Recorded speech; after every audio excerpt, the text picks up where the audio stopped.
Je peux faire une petite explication de vote? Oui, bien sûr. Voilà. Donc, effectivement, je ne vais pas refaire l'intervention en métropole.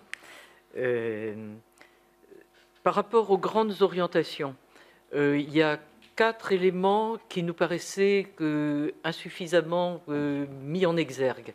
D'une part, la place des activités de défense qui ne sont pas absolument absentes du document du SCOT tel qu'il a été élaboré.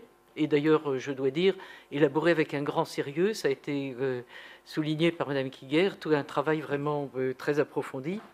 Et nous pensons que, notamment à la lumière des derniers événements d'instabilité géostratégique, dans les 20, 30 années qui viennent et au-delà, la place stratégique de Brest sera encore accrue. Voilà, donc là, c'est plutôt une accentuation à voir.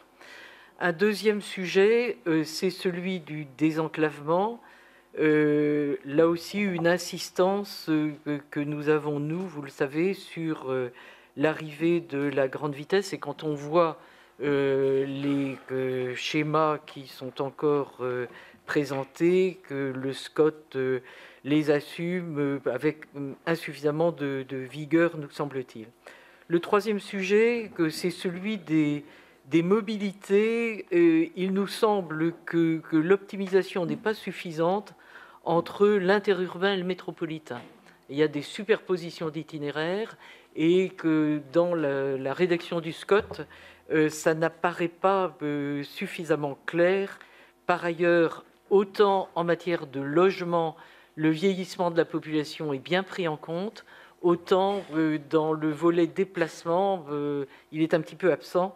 Or, c'est un vrai problème.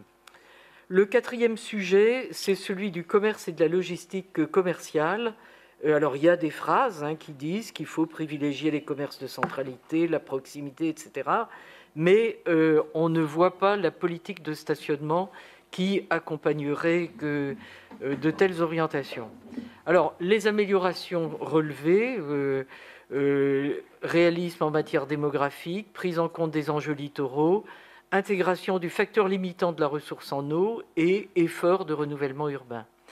Alors, parmi les réserves que vous proposez et que Mme Kiguer a énoncées, il y en a une particulièrement que nous appuyons avec insistance, c'est la réserve qui porte sur la réhabilitation du pont Albert Loup comme outil d'amélioration des liaisons nord-sud, et nous y ajouterions, dans les fonctions futures du pont Albert Loup réhabilité, des liaisons à l'échelle de la métropole.